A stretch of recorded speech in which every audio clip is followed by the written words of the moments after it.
Ga labaran duniya daga Dala 360.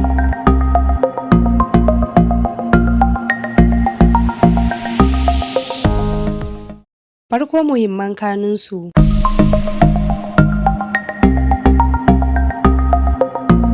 Najeriya ta soke tantance takardun digiri na jami'o'in Benin da Togo.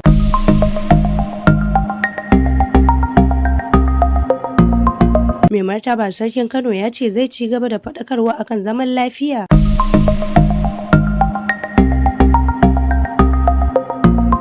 Daga ƙetare ƙasar Isra'il ta shafa dare tana kai hare-hare a zirin Gaza.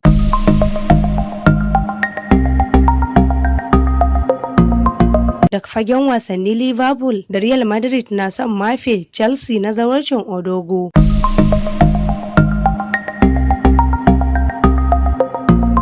Masu sauraro Assalamu alaikum wa rahmatullah, yau muna Laraba 3 ga watan Janairun 2024. Kanun labaran ko saurara yanzu ga cikakkun su tare da ni Khadija Uwal Cedi. Najeriya ta ce ta ɗauki matakin dakatar da tantance shaidar karatun digiri daga jami'o'in Jamhuriyar Benin da na Togo. Matakin ya zo ne bayan wani binciken kwakwaf da jaridar Daily Nigerian ta yi a baya-bayan nan, inda ta ce wakilinta ya yi da kama kuma ya samu takardar shaidar digiri daga wata jami'a Jamhuriyar Benin a cikin mako 6 kacal. Mai martaba da yawun ma'aikatar ilimi ta Najeriya Augustania Obilo Duru cikin wata sanarwa da ta fitar na cewa rahoton ya bayyana hanyoyin da wasu 'yan Najeriya ke bi domin samun takardar shaidar karatun digiri da nufin samun damarmakin aiki da basu cancanta ba. Ma'aikatar ilimi ta koka da irin wannan ɗabi'a kuma daga ranar 2 ga watan Janairun 2024 ta dakatar da tantance takardun shaidar karatun digiri daga Benin da Togo har zuwa lokacin da za a kammala bincike. Binciken zai hada da ma'aikatar harkokin waje ta Najeriya da kuma kasashen biyu da ma'aikatun da ke kula da ilimi a kasashen da kuma hukumar tsaro ta farin kaya da hukumar kula da shirin matasa 'yan hidimar ƙasa NYSC. Ma'aikatar ta yi kira ga 'yan Najeriya da su ba da gudunmawa wajen samar da bayanan da za su taimaka wa kwamitin yayin da yake neman hanyoyin magance faruwar hakan. Ma'aikatar ta kuma yi bayani kan kalubalen da ke fuskanta game da matsalar bara gurbin makarantun ƙetare ko a cikin gida waɗanda mutanen da basu ci ba su gani ba ke faɗa tarkonsu,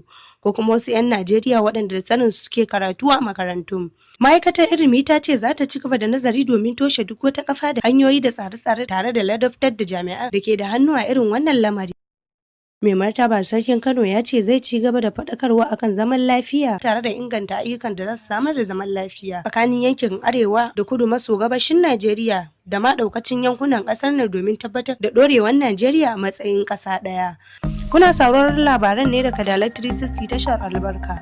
Za ku iya bibiyar mu ta shafukanmu na sada zumunta kamar su YouTube Dala 360, TikTok Dala 360, Instagram Dala 360 da kuma Facebook jaridar Dala. Sannan za ku iya turo mana da ra'ayoyinku akan labaran da kuka saurara ta lambar WhatsApp 0812168444. Ku dakace mu.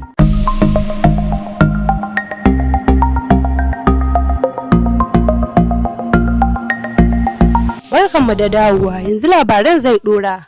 Daga kasashen ƙetare, al'ummar zirin Gaza sun ce jirage da tankokin yakin Isra'il sun shafe dare suna kai hare-hare a kudancin yankin kwana ɗaya bayan da Isra'il ta ce ta soma janye wasu daga cikin sojojinta. Ministan Isra'il sun ce yakin da ake a Gaza zai ci gaba tsawon watanni da dama, amma janye wasu sojojin na nuna sabbin babi a yakin, inda wani jami'i ya ce Isra'il za ta sauya salon dabarunta na yakin. Amurka ta ce hakan na nuna yadda a hankali aka rage hare-hare a arewacin Gaza. Ga rahoton wasanni tare da Mustapha Abdulmumin Gedi-Gedi.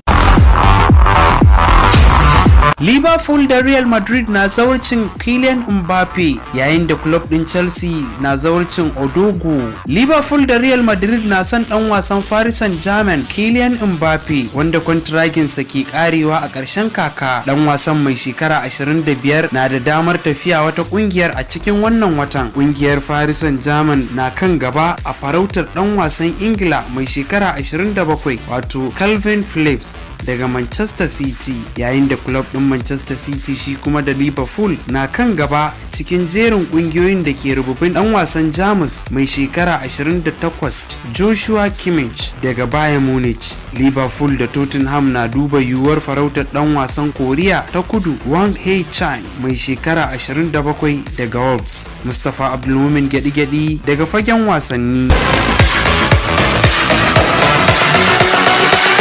gaida mai rahoton wasanni da kokari. Duka nan muka kawo ƙarshen labaran, sai dai kafin mu sallama ga bitar wasu daga cikin labaran da kuka saurara. Kun ji cewa Najeriya ta soke tantance takardun digiri na jami'o'in Benin da Togo. Mai martaba sarkin Kano ya ce zai ci gaba da faɗakarwa akan zaman lafiya. Daga ƙetare kun ji cewa ƙasar Isra'il ta shafe dare tana kai hare-hare a Gaza. Karin maganar mu a yau cewa yake, kura ba ta son abin ado sai na kwaɗayi. A madadin sashen labarai da al'amuran yau da kullum na Dala 360, musamman wanda ya tattara mana labaran, Mustapha Abdulmumin Gadi-Gadi, Umar Ishaq Umar Shari'a ya sada ni da ku.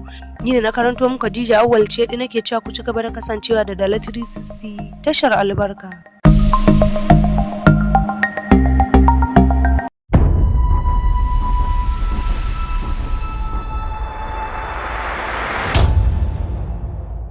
Dala 360 tashar albarka.